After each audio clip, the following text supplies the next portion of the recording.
All right.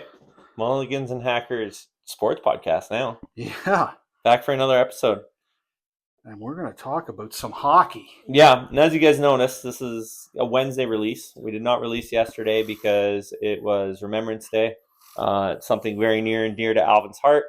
So we decided to push our release date back one day for this week. Yes, I think it was only fitting that we do that. Absolutely. So I got a glimpse of the. Again, I'm just getting back into this shit, so give me a little bit of a break. 2026 Olympics, right? Yeah. In Italy. Yeah. So we got a glimpse of the new jerseys that came out.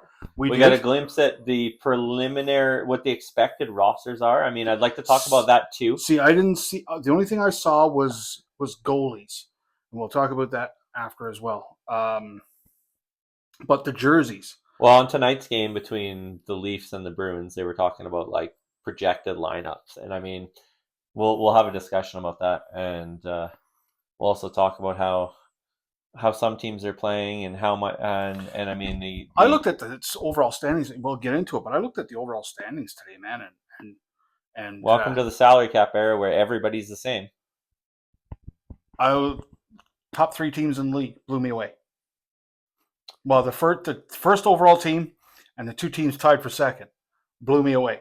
Well, it is the beginning of the year, so the young teams that are fast usually get out to a blitzing start. We're 22 games into the season. No, you're 17 games in the season. Are you sure? Yes, because I just watched the Leafs get their asses kicked for the 3rd straight game. Yeah, well, that's the Leafs. Leafs suck. They do suck. They have horrible goaltending. They have an old, aging defense, and they do not care for the puck. So I saw the Olympic jerseys, and there's 3 of them. Yep. And the TSM put them out. You may have seen some posts that I posted on our socials calling them pathetic. You would never do such a thing. The Canadian flag has 2 colors. It's red and it's white. That's all we have in the flag. Mm-hmm. There is no fucking black in the Canadian flag. And everybody designing these Canadian jerseys that just are hell-bent on getting black into the fucking jersey is... That's because they had a black 3rd jersey a few years back that actually was nice. The Leaf wasn't black. The Leaf wasn't black. It had a black and red look to it, and I think the Leaf was white, if I'm not mistaken. And it was a really nice jersey actually for a 3rd jersey, but it was just worn occasionally. Fuck.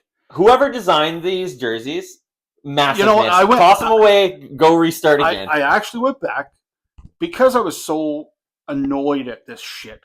I went back and looked at our previous Canada Olympic jerseys, and there are a couple that have black in them.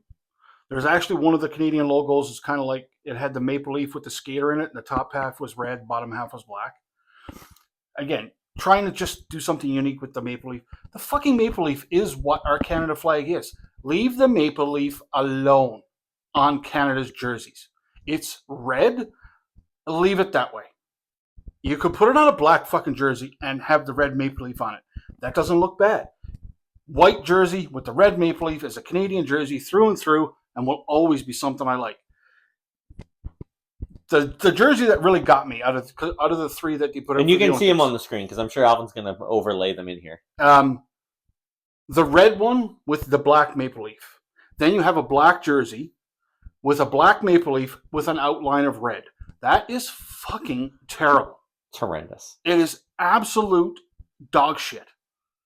And it's something I'll never, ever buy into, having a black maple leaf. You can have a black Canada jersey. As long as you have to have red and white on the black jersey. The maple leaf has to be red. You can have a red jersey with a white maple leaf. I can buy it. Or if you have a red jersey, outline it with white, have it red inside. Have some white. Red and white in the goddamn jersey. Forget this fucking black shit. I'm not a fan of it. But the 3rd jersey, the one in the middle, white with the beautiful maple leaf, red maple leaf in the middle, with some red lines on the sleeves and on the base. That's a Canada jersey. It's very. It's very There's not a lot going on with it. It's very to the point. It's a Canada jersey. Yeah, there's not red and white. There's not. It's not overdone. So you get one good jersey out of the three, and I was so. First off, I didn't see this white jersey with the red maple leaf. I didn't see that. The only jersey I saw was the red one with the black maple leaf, and I lost my ever loving fucking mind. Like I was angry. Like, who fucking came up with this, and why would you do that? And I saw a TSN kind of, they had a jersey, they did the unveiling or whatever, and I looked at it and I went, oh my god, are you kidding me? What an ugly looking Canada jersey. Then when I went and did some looking into it, this white jersey is beautiful. I love it. But again, like old Canada Cup type jerseys. That's red with the white maple leaf in it, man. That's just jam. That is what I like. I was a big fan of the '86 Canada Cup team. Love those jerseys. Love them. But there was another one too, and it was in. Can't remember which Olympics. It was an Olympics I was alive for. So, can't remember now. But that was probably my favorite Canada jersey. Be interesting to see what they do for the World Junior jerseys too. Yeah, coming up in winter because they're coming up before the Olympics. Oh yeah. So it'll be interesting to see what we get there. So that's my rant on the Canada jerseys. The white ones are beautiful. The other two can be just trashed. But that being said, let's get to the preliminary roster. Okay, so they dropped the prelim roster of what they kind of expected. Let me just find it here. I think it Team Canada 2026 Olympics. Let's see, is that the right one? See, no, that's a different one. That's a different one, but I mean, again, I don't. That's like a dream roster or whatever.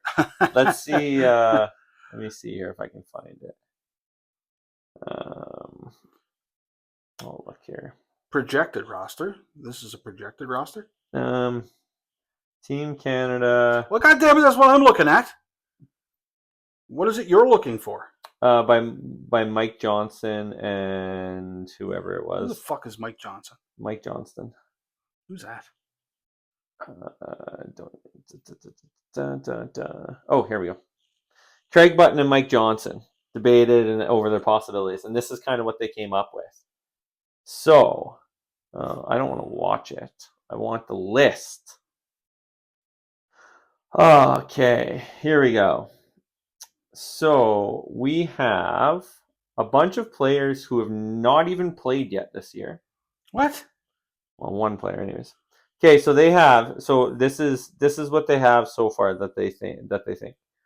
Braden Point, Connor McDavid, Mitch Marner, Nathan McKinnon, Sam Reinhart, Sidney Crosby, Sam Bennett, Brandon Hagel. Potential like inside track guys: Seth Jarvis, Brad Marchand, Mark Stone. And here are your bubble guys: Anthony Cirelli, Travis Konechny, Macklin Celebrini, Mark Scheifele, Nick Suzuki, Tom Wilson, Connor Bedard, Wyatt Johnson, Robert Thomas, Quentin Byfield, and John Tavares. And then, so let's talk about the forwards first. That was the forwards. Okay. Did I say anybody there that you think shouldn't? So any of these guys: Point, McDavid, Marner, McKinnon, Reinhart, Crosby. They should all be there, right? I don't have that list. Well, I got it for you. So Braden Point is a shoo-in. Connor McDavid, of course, is going to be there. Yeah, of course. Marner's going to be there. He's one of the top wingers in Canada. Nathan McKinnon's going to be there. Reinhardt's going to be there. And Crosby's going to be there.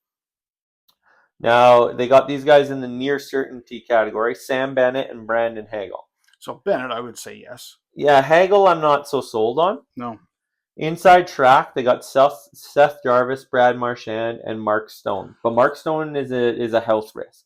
Well, again, Mark Stone, does he even play hockey anymore? Like, when was the last time he played? He comes and goes, man. He was one of my favorites when he first came into the league, when he was with the Senators, right? Yep. And because he played hard, and again, when you play that style of game, you get hurt, blah blah blah. When he plays, he's a point getter and he's a game changer, right? But and the other inside track would be Zach Hyman, but he hasn't played at all this year, so I wouldn't even put him on Team Canada, to be honest. Fuck that guy.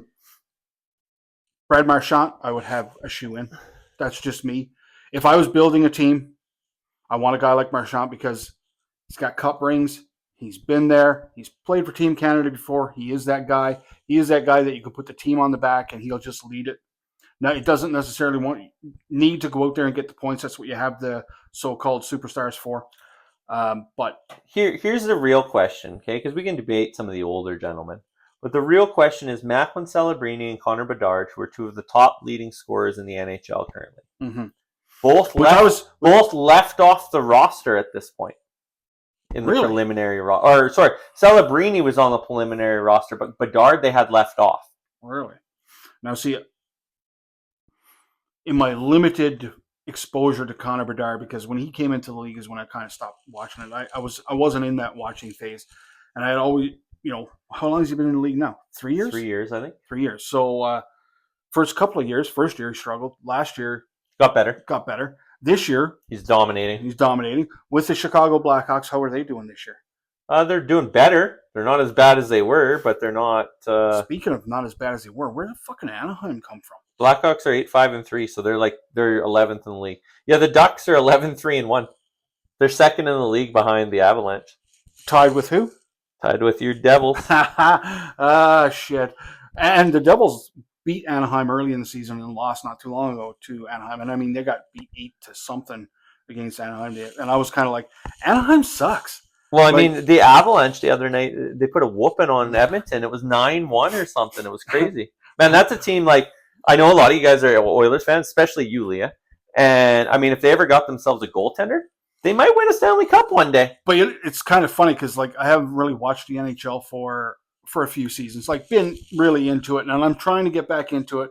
And I'll bring up a point here that fucking pissed me off last week. May have been earlier this week. But even when, McDavid came in to play with the Oilers, they needed a goalie. And here we are, how many years later, and they still need a fucking goalie? Well, he's on. Is he on his second contract? Or no, I think this is his last year of his original contract, and then he signs but he did sign his extension. 2 years. Yeah, he's literally giving Edmonton 2 years to win a cup, where he's going to be like, "Fuck you, I'm out of here." Yeah. So I think he has 3 years with his extension left. So and they've needed a goalie since day one.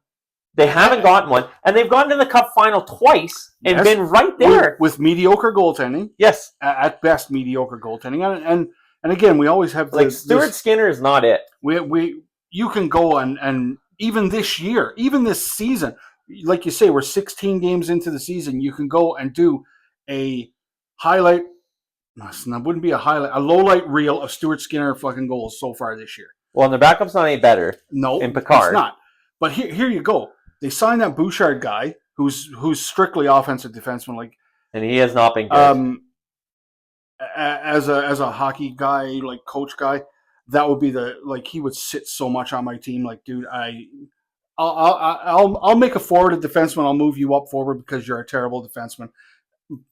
But then you still have a guy like Darnell Nurse, and again, a guy that I would never put any faith in to go out there and play solid defensive hockey for whatever he plays, 20, 25 minutes a game. No way. And that you have these two guys wrapped up in huge salaries. And again, I'm not a huge fan of the salary cap, not a huge fan of what players get paid. And it's really made the league into a there's a lot of parity.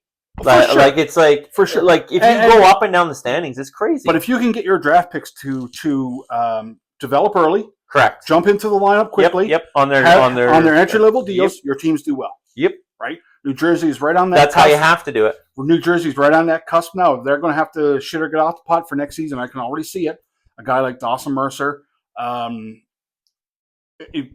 going to be big questions about him staying in New Jersey long term with the deals they already have, for Heischer, Jesper Bratt, Hughes, right?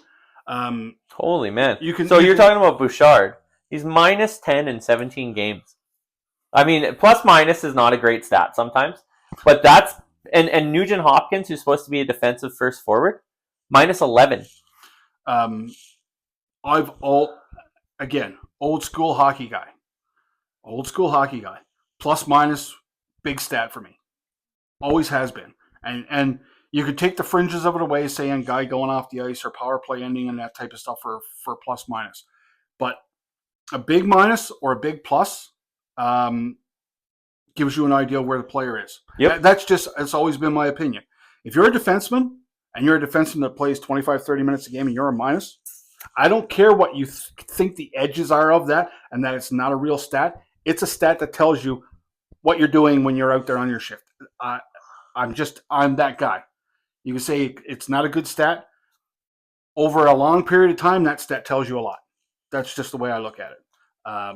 You can give or take a couple of plus minus points for those occasional stepping off the ice at the end of a power play, getting scored on, blah, blah, blah. You can a couple points here and there, but as an overall metric for a long term, that tells you a lot about a player. And if you have a defenseman that plays a lot of minutes and he's a minus and you're on a decent team, that's a guy you got to look at. 100%. Just throwing it out there. 100%. And I mean, like, it's not a good set. And I mean, honestly, the Oilers are Canada's best chance right now to win a Stanley Cup. 100%. Like, it's not even close. For sure. And their team save percentage right now, Skinner's got an .894, which is horrible in this era of goaltending. With a .291 goals against average in 12 games, and Picard in 6 games played has a .836 with a 4.0 goals against average, which is terrible in this era of hockey. Like, I swear to God, if you get them an average goaltender, they're gonna win. They win. We could go down that route too, but let's circle back to the Olympics here. Yep. Because we could get on a rant about goaltending in the NHL that Alvin will just go off the deep end on about goaltending. And I actually had this rant with a guy last week about goaltending in the NHL, where we are now, right? The cookie cutter goaltender, butterfly, piece of plywood. If you can get angles on them, it doesn't matter who's in the goal. And just we go back to Olympics and the goaltenders for the Olympics. We were talking about forwards. Marchand is someone I would have on the team for that character, because if you're building a team of superstars with a lot of fucking talent up front, you need some character. Well, you got to have the hard part is because Canada's so loaded with actual talent up top. You almost have to make those tough decisions for those third and fourth lines, because it's how are you going to build those lines? Are you building them to have the third line to be a scoring line or to be a shutdown line? And then the fourth line is it going to be an energy line or is it going to be a grind line? And you got to make those choices based upon, and it's not easy because you're going to have to leave some talent off the team because you only have limited spots. But again, we've done this in the past when we've made teams, again, different levels of shit. Yeah, I get it, but I always knew what I wanted for my third and fourth lines. Yep. I don't need 12 scorers as your forward lines. I don't need 4 lines of scoring. Yep. Right? I can get scoring out of my first line, scoring out of my second line.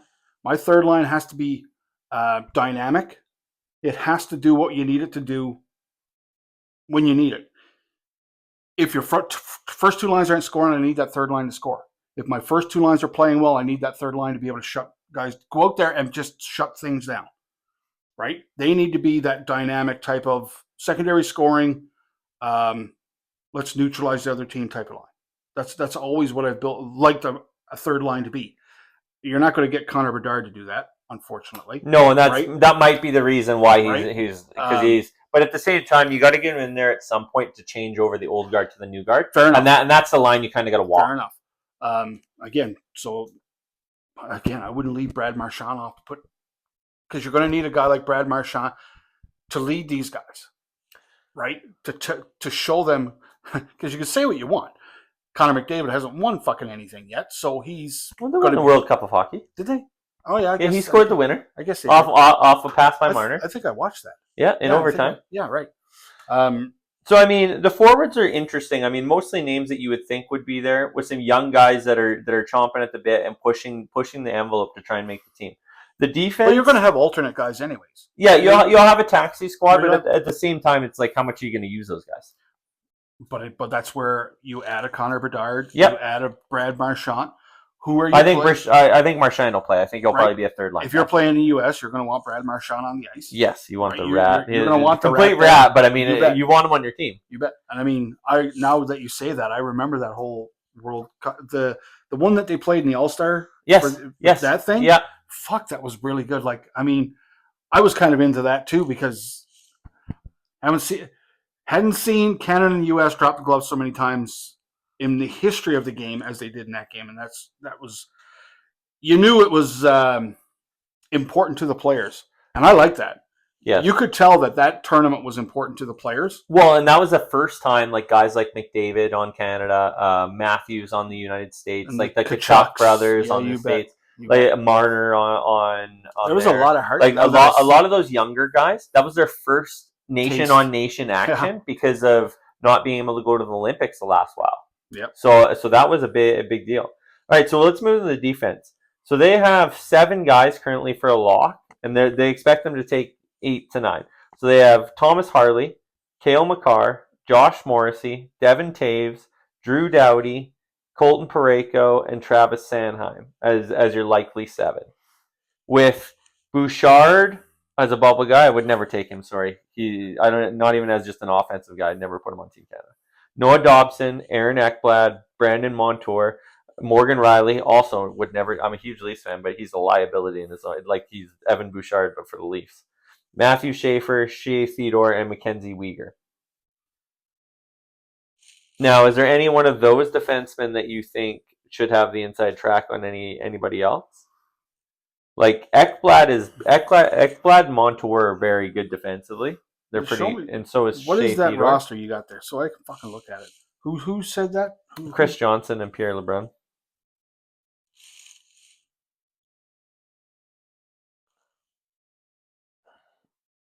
This is how bad. Oh my god, that's funny. This is how bad of a state Canada's team is in. Where did you get that one?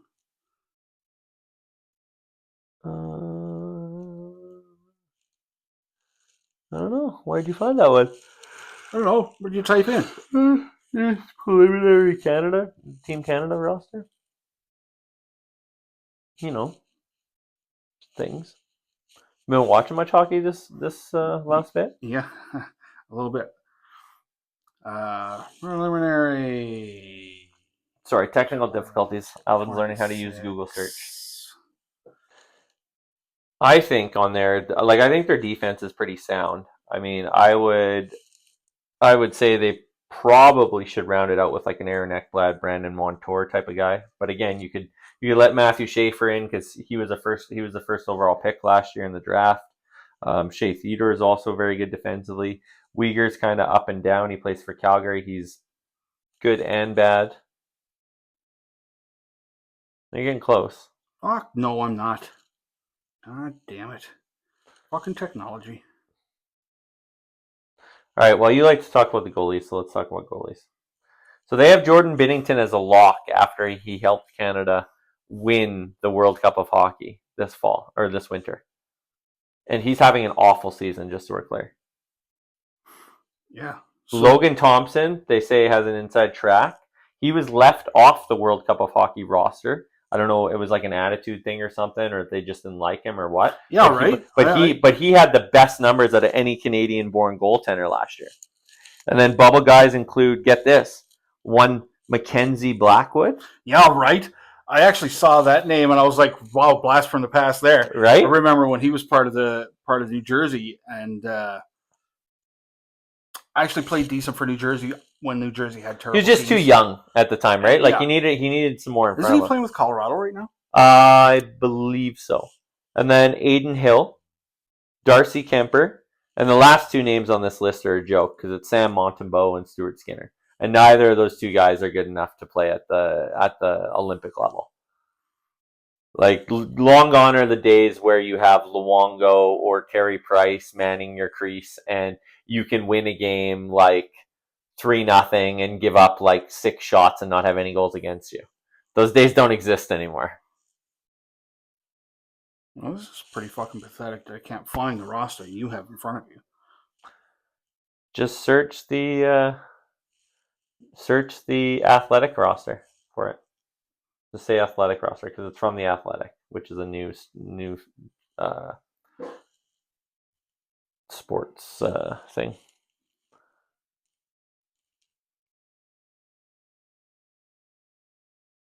Sports news provider.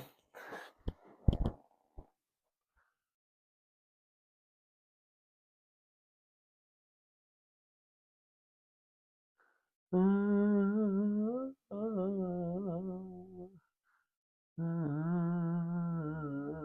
one right there. Okay, fuck. Now we can actually fucking. The old man's finally found the roster, so now we can fucking look at this and see what the fuck you're talking about. All right. Well, he didn't even look retarded. Okay, so you got locks on the left. Yep. Right? Near certainty. Okay, gotcha. All right. Locks, Braden Point, Connor McDavid, Mitch Marner, Nathan McKinnon, Sam Reinhart, Sidney Crosby. I'd go with all of those. Of course. Without a doubt. Without a doubt. Naturally. Near certainty, Sam Bennett, Brendan Hagel. Hagel's a give or take. Sam Bennett is a guy, he'll give you that edge too, like a Marchand would, in my opinion. So I wouldn't mind a Sam Bennett on the team. I think Sam Bennett has to be on the team. Inside track, Jarvis. Marchand is somebody I would have on the team. Mark Stone, health pending. Fuck yeah, if that isn't the truth. Bubble guys, Sorelli, Konechny, meh. Bubble guys tier 2. Again, I'm not into any of that. Bubble, I can't. Okay, so you say Bubble guys tier 3. Connor Bedard is way down there. I think I would have him a little. Probably Bubble guys tier 1. Yeah, probably Bubble guys tier 1. Well, I mean, he's had such a great start to the year. I mean, and this was as of yesterday. Okay. These projections. So it's like he's had such a good start to the year, and so is Celebrini. But I see Celebrini's listed higher than Bedard, and I find that interesting because Celebrini's younger than Bedard. Right.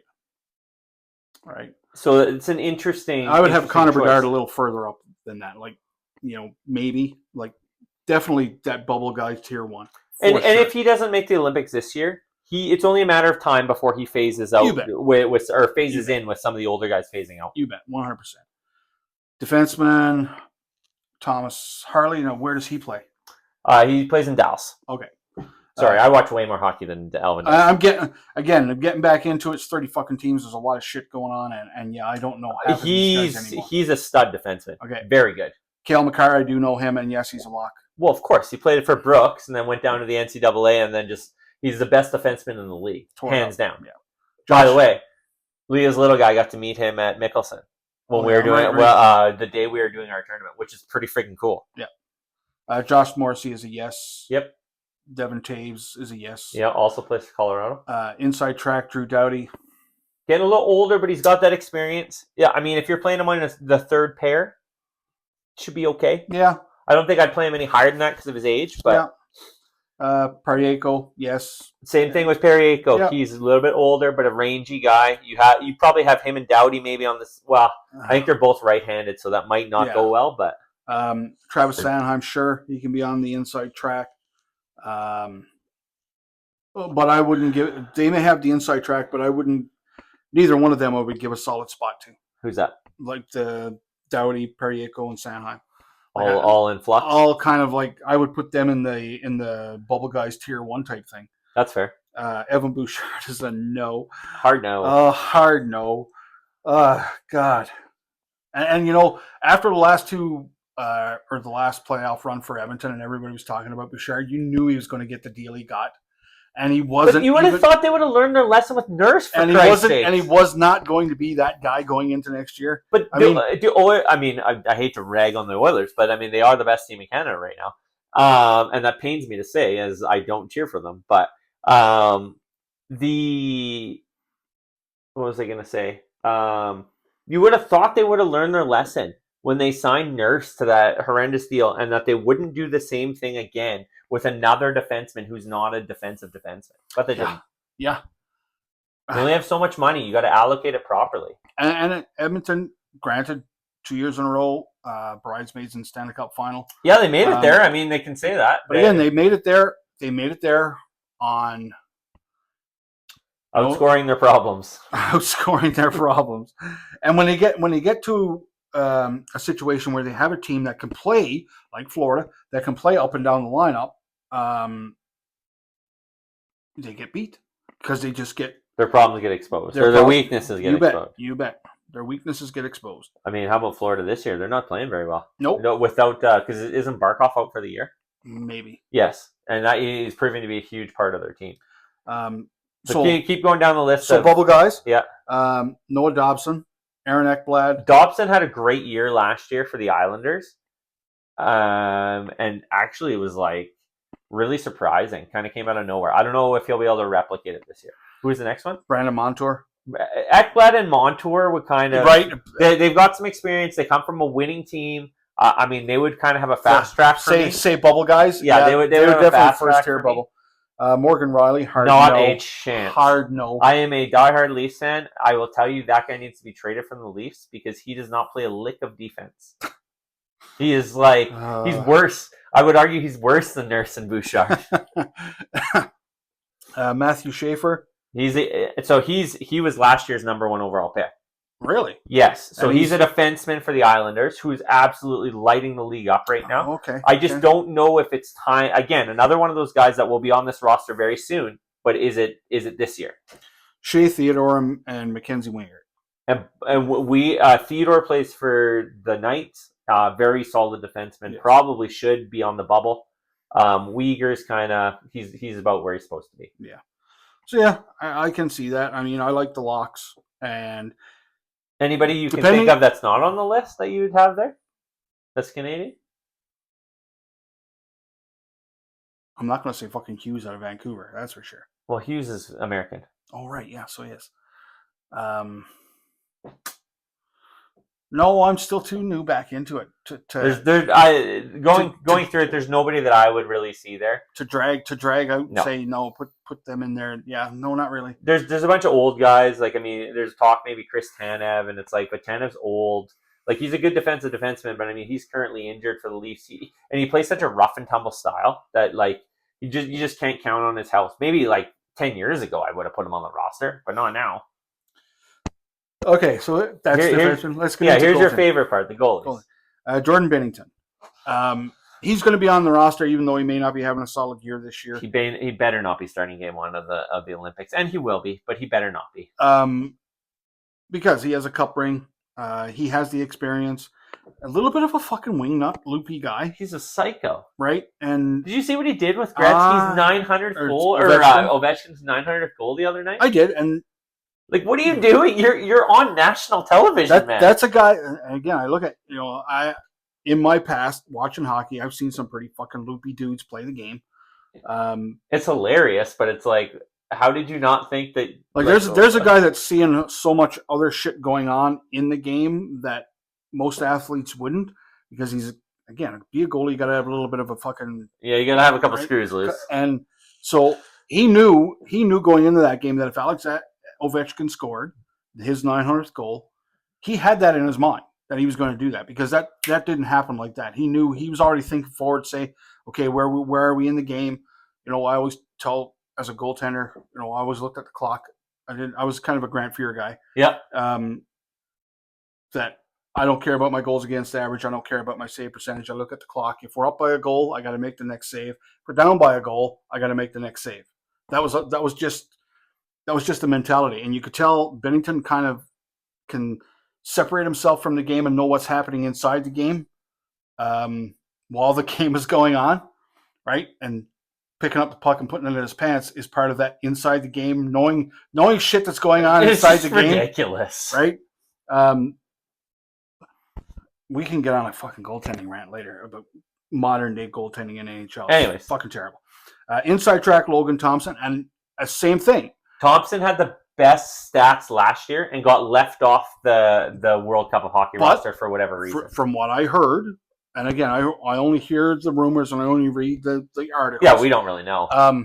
His attitude has something to do with it. Now, which is why he probably got let go from Vegas, because he was one of those goalies a couple years ago when they ran like 5 guys out there and had amazing save percentage. And again, if you're a goalie in the NHL and you have that type of attitude, and your team can't trust you because of your attitude, you're not going to be around teams. On a high you're not going to be around teams long. You're not going to be on good teams long. Yep. Right, because everybody has a goal to strive for, and if you're that type of attitude and you can't get on board with what they're doing, you're going to be just rotated out, right? Bubble guys, again, Mackenzie Blackwood. He's had a great year. blows my mind. He's had a great year, but he played well for Dallas Yes. when he was with Dallas. He played well for New Jersey the second or third time he was through New Jersey, because he's been on New Jersey twice at least. A decent little goalie, but he's not the prototypical modern day goalie because he's not a huge big guy. But the thing is the reason he's on that list is because he played for Team Canada at the World Juniors. Right. That's why he's on that list or on that list. Aiden Hill, I'm a Aiden Hill fan. Yep. I think he's a good goalie. But when I look at this list of goaltenders, though, Chris, because you can look at Darcy Comfer, Sam Camper's overrated. Yeah, Sam Montembato in Montreal, right? Yep. Yeah, he's terrible. And on the bottom of the bubble, guys, Stuart Skinner. Well, if you want to lose in the gold medal game, if you want to go for the silver medal, have Stuart Skinner on your team because he'll get you that silver medal. Where the heck are you sure? What about where is Blackwood even playing? I'm looking. Colorado. No, that's Wedgwood. Oh, that's Scotty Wedgwood. Mackenzie Black. San Jose. No, he is playing in Colorado. He's only played 2 games though. He's a backup. Mackenzie Blackwood is the backup, and you got him on the bubble list? Yeah. Yeah, Scott Wedgwood's the starter. So whoever made this list, shout out for being absolutely just This would ridiculous. be Chris Johnson and Pierre LeBrun, by the way. Yeah. You got Mackenzie Blackwood on this list, but you don't have Scott Wedgwood on this list. Mm-hmm. Yeah, okay. But I don't know where Wedgwood is from. Or he might be from... Because Mackenzie Blackwood played San Jose last year, did he not? Or did he? Yeah, and he got traded like. Well, he got traded like 3 times last year, something like that. I think he played a few places. He did end up in Colorado in the end. But that being said, the Olympic roster is going to be what it's going to be. It's going to be the best that Canada can offer. Yep. Who's coaching? That's a great question. Let's find out. Let me look. Because I look at that team and I look at the goaltenders, and goaltending in the NHL now isn't what it used to be. Back in the day, my day, you could have a goaltender net that could steal you a game, right? A Dominic Hasek. Oh, okay. So your 2026 Olympic, it'll be John Cooper's the head coach. Yeah, okay. Which makes sense. Yep. Assistant coaches Bruce Cassidy, Peter DeBoer, Rick Tocchet, and Misha Donskov. He sounds like he's Russian, so I don't know what he's doing on the staff, but okay. But that was the same staff that was the Four Nations face-off, or the Canada Cup, or whatever you want to call it. But goaltending nowadays is just, you need a big, tall goalie that when he goes down in the butterfly, he takes up a big part of the net. Yep. That's goaltending. Modern-day goalies, in my opinion, can't win you a hockey game. No, they block the puck. They block the puck. They're puck blockers. They're not goaltenders. They're sheets of plywood that you can angle out, and they get taught to play the game a very reputable way or repeatable way. Because it's number based. If you play this position and you're in this spot, the numbers say that you have a less likely chance of getting scored on doing this. Correct. But you're still going to get scored on. Correct. Back in the day, goaltenders played a certain way, but that odd time when you needed a guy to make a save, he played reflexive goalie, hybrid, right, stand up, hybrid goaltending, up and down, side to side, double pad stack, shit. They could save you a game because they could save a goal by just reacting. Dominic Hasek, Patrick Wall, Martin Brodeur, even before that. I give a lot of credit to Grant Fuhr, a guy with, if you look at stats from the day, they weren't great stats, always in the 4.33 type goals against average thing, below 900 save percentage, 880 save percentage, and winning Stanley Cups. Well, that's back in the day. It was all offense all the time, right? Because a guy like Grant Fuhr and Andy Moog in their first cup run made the saves when they needed to. Yes. Again, you look up at the clock. You're up 8-7. I don't give a fuck about the 7 goals. I just need to stop the next one because we're up 8-7. That's right. Doesn't matter how many you let in. Just matters that you get the win. Right? So, modern day goaltending to me is just, truly, it doesn't matter what name you have on the back of the jersey. It's just the same style of goaltending. As long as he stays healthy, you can run with him. I mean, to a degree. You can't let pucks go through you. Is the difference, right? I mean, Stuart Skinner is a great model for modern day goaltending, right? I mean, a lot of these goalies. But again, look at Give me 3 goaltenders in the NHL right now that can steal you a game. Connor Hellebuck for Okay. the For Jets. Winnipeg, yep. Jeremy Swayman for Boston. Okay. Last year he wasn't great. This year he's been really, really good. Not a guy I would have thought of And Sergei Bobrovsky for the Florida Panthers, who's had a very up and down career, but can also steal you a game. And I'll give you a fourth, Andre Vasilevsky for the Lightning, could also steal you a game. So that's four goaltenders out of the 60 that play in the NHL. I mean, I could probably give you some more, but for the four that come to the top of my head, not very many. Not very many. There's the day and age of the one starter and a backup is pretty well come and gone. Yeah. There's less than 10 teams in the NHL that can legitimately say that they have a guy that's capable of playing a number one workload. We're talking 50. We're talking like 55 plus games a year that these guys start. Like the days of like Martin Brodeur starting like 75 games doesn't exist anymore because they get worn down. Like you see a lot of teams running a 1A, 1B where they basically split it almost 50-50 down the line and just go with whoever's hot that night. And a lot of those teams have success, and a lot of teams have won the Stanley Cup that way. It's proven really hard to draft and develop and get like true number one goaltenders. They don't come along very often. No, and in this day and age of hockey, you're not going to get them because of the style that they play. Yes, and I mean it's interesting because I listen to a lot of podcasts, a lot of radio shows, a lot of different things, and I mean we talk about it all the time. I mean goaltending is essentially voodoo. Yeah. Like you literally don't know what you're going to get year to year. Like certain guys are consistent, but more often than not, like I'll use an example. I mean, from the Leafs, okay? They're off to a rough start this year. Anthony Stolarz and Joseph Woll last year were unbelievable. Stolarz had one of the best save percentages in the league. This year, under a little more of a workload, now that he signed an extension, Stolarz has been one of the worst goaltenders in the league. Yeah, it's almost like behind the same defense. Yeah, I was going to get into that too. So, I mean, defense does play a large part in modern day goaltending. Correct. And where you're keeping and skill level of forwards. But there's so much volatility. Yeah. Like I said, like those guys that I named, they will pretty consistently give you a pretty consistent save percentage. Another guy, I mean, that he doesn't have maybe the success that those guys have, or the Vezinas, or the Stanley Cups that some of those guys have. But like a guy like Frederik Andersen in Carolina, he was a Leaf forever. His career save percentage is like .912 or .913, which is like really good. Really good. And he's very consistent. Yep. Like you know what you're going to get from him night in and night out. It's just that his biggest problem was in the playoffs. He'd always the back-breaking goal would go in. And that was the problem. Yes, I remember those days in Toronto. Because he was very consistent, and then he would just give up the backbreaker when you don't need it. And that's what you need in the playoffs is you need a save at the crucial time, because that often swings playoff series, as we know in hockey, right?